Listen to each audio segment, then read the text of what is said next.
नमस्कार, मैं हूं नारायण शर्मा और आप देख रहे हैं ANS न्यूज 24 चैनल। अब खबरें विस्तार से। ग्रीन अर्थ सिटी अमलेश्वर में बदहाली से रहवासी परेशान हैं और हों भी क्यों ना, क्योंकि यहां अब तक बिल्डर ने नियमानुसार कॉलोनी को समिति के हैंडओवर नहीं किया है। क्योंकि इस प्रोजेक्ट को बिल्डर के द्वारा 2011 में पूर्ण करना था, लेकिन आज पर्यंत यानी 2026 तक इसे कंप्लीट नहीं किया जा सका है। बिल्डर की नाकामी और संचालित अस्थायी समिति की उदासीनता का खामियाजा यहाँ के रहवासी भुगतने को मजबूर हैं। कॉलोनी के चारों तरफ गंदगी पसरी हुई है। कचरा उठाने के लिए प्राइवेट लोगों को शुल्क देकर अनुबंधित किया तो गया है, लेकिन वो भी ठीक से काम नहीं कर पा रहा है, लिहाजा गंदगी जस की तस है। ग्रीन अर्थ सिटी के क्लब हाउस के पीछे तो गंदगी का ढेर है, वहीं क्लब हाउस के बाहर स्विमिंग पूल की तरफ रोशनी देने वाली लाइट महीनों से खराब है। स्विमिंग पूल में पानी की बोतलें तैर रही हैं और स्विमिंग पूल में हरे रंग का पानी शोभा बढ़ा रहा है। सड़कों की बात करें तो बिल्डर की कृपा से अब वो भी पार्किंग में तब्दील होती जा रही है, क्योंकि बिल्डर ने मुख्य सड़क के किनारे बड़ी बड़ी पाइप गिरा दी है, जिससे सड़क छोटी हो गई है और लोगों ने इसे पार्किंग के रूप में इस्तेमाल करना शुरू कर दिया है। सड़कों के बीच लगे बिजली के खंभों में जंग लग गया है और खुली तारें कभी भी हादसे को न्योता दे सकती हैं। यही हाल कॉलोनी में लगे फव्वारे का है। पिछली बार इसे कब चालू हालत में देखा गया था पता नहीं, क्योंकि इसे जब देखा तब ये इसी हालत में मिला। कॉलोनी की सीमा से लगे नहर की सफाई भी नहीं की जाती, जिसके चलते यहाँ मच्छर पनप रहे हैं और बीमारियाँ खुद ब खुद आ रही हैं। इन सब परेशानियों को रहवासी सहने पर मजबूर हैं, क्योंकि अस्थायी समिति बिल्डर पर दबाव नहीं बना पा रही है और न ही सुधार के लिए खुद कुछ कर पा रही है। आज से छत्तीसगढ़ में मुख्यमंत्री हेल्पलाइन सेवा 1076 प्रारंभ कर दी गई। इस सेवा का मुख्य उद्देश्य आम जनता की समस्याओं का समाधान समय सीमा के भीतर करना है। मुख्यमंत्री ने कहा कि हमारी सरकार सिर्फ और सिर्फ जन सेवा के लिए बनी है। इसी कड़ी में मुख्यमंत्री हेल्पलाइन सेवा एक और कदम है। उन्होंने बताया कि इस सेवा के लिए एक ऐप भी बनाया गया है, जिसमें आम जनता अपनी शिकायत दर्ज करा सकेगी। और हम अपने प्रदेश में सुशासन और अभिसरण विभाग का भी गठन किए हैं और इसी के तहत आज मुख्यमंत्री हेल्पलाइन 1076 इसका शुभारंभ कर रहे हैं। और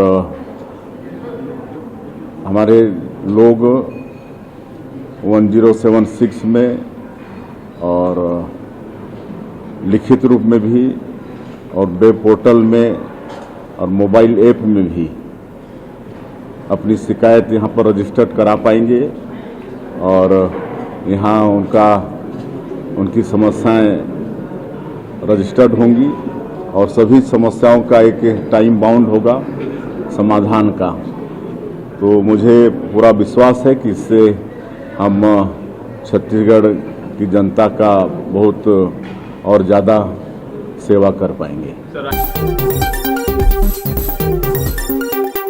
जांजगीर चांपा जिले में शराब प्रेमियों के लिए राहत भरी खबर है। अब शराब खरीदने के लिए प्रशासन ने कैशलेस सुविधा शुरू कर दी है। ग्राहक अब QR कोड, UPI समेत विभिन्न डिजिटल माध्यमों से भुगतान कर सकेंगे। इस पहल का उद्देश्य डिजिटल लेन देन को बढ़ावा देने के साथ साथ शराब बिक्री प्रक्रिया में पारदर्शिता लाना भी है। जिले के आबकारी विभाग की सहायक आयुक्त नीलिमा दिग्रस्कर ने बताया कि जिले में 48 में से 41 शराब दुकानों में कैशलेस सुविधा प्रारंभ कर दी गई है। जल्द ही अन्य दुकानों में भी ये सुविधा प्रारंभ हो जाएगी।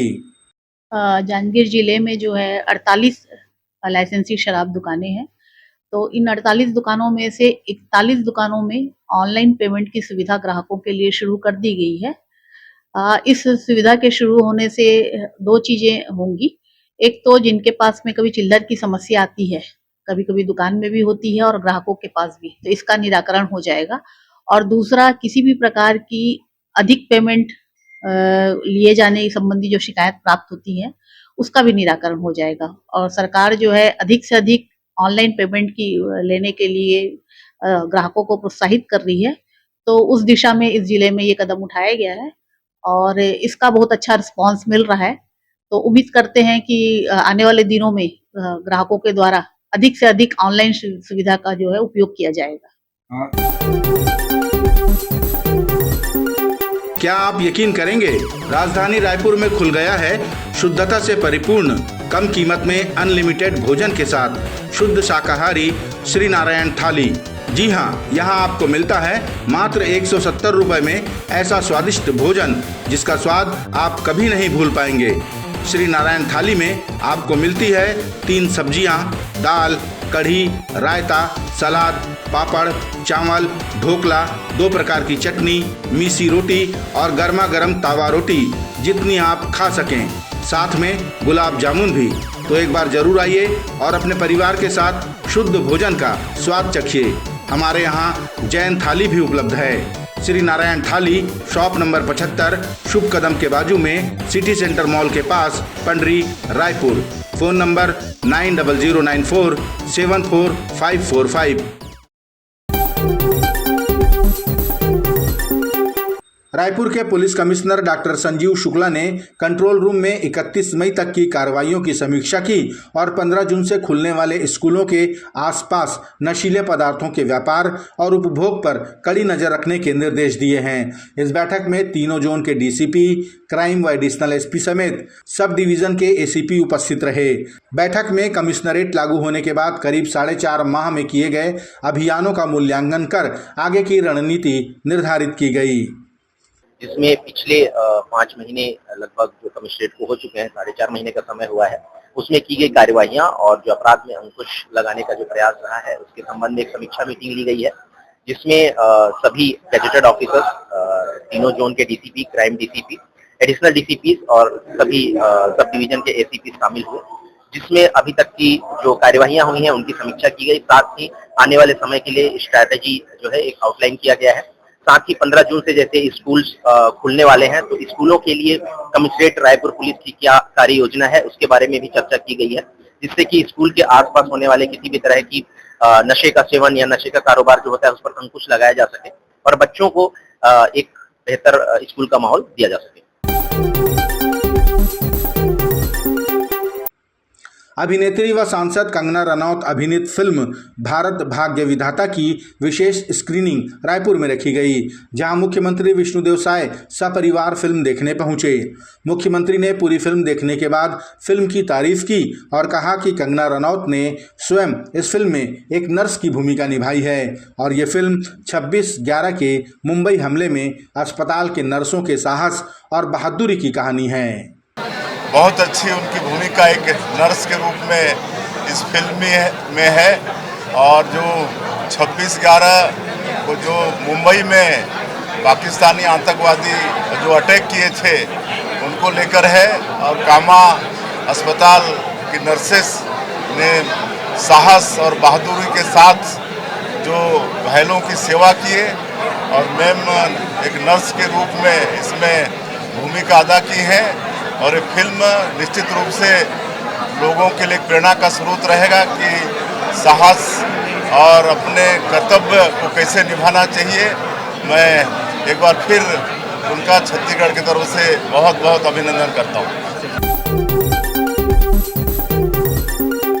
मुख्यमंत्री विष्णुदेव साय की अध्यक्षता में आयोजित मंत्रिमंडल की बैठक में Chhattisgarh state power transmission company limited को आईपीओ के माध्यम से स्टॉक एक्सचेंज में सूचीबद्ध किए जाने की सैद्धांतिक सहमति प्रदान की गई।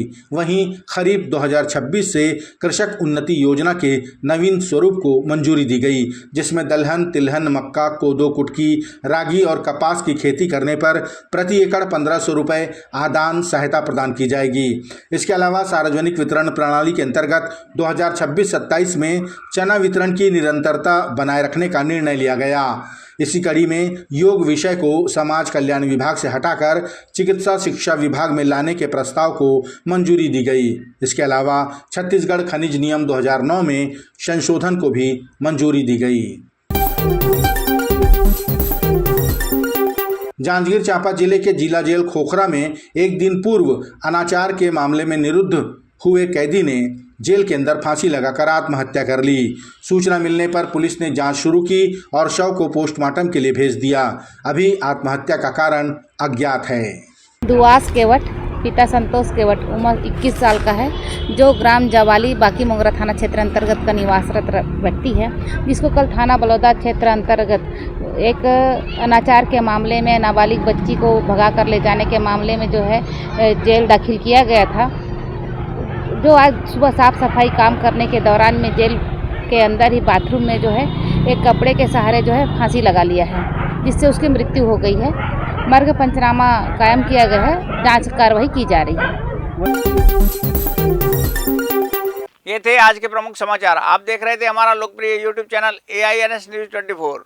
अब हमें इजाजत दीजिए। कल तक रोजाना की ताज़ा खबरों के लिए आप देखते रहिए हमारा लोकप्रिय यूट्यूब चैनल। हमारे यूट्यूब चैनल को लाइक, सब्सक्राइब और बेल आइकॉन का बटन दबाना ना भूलें। नमस्कार।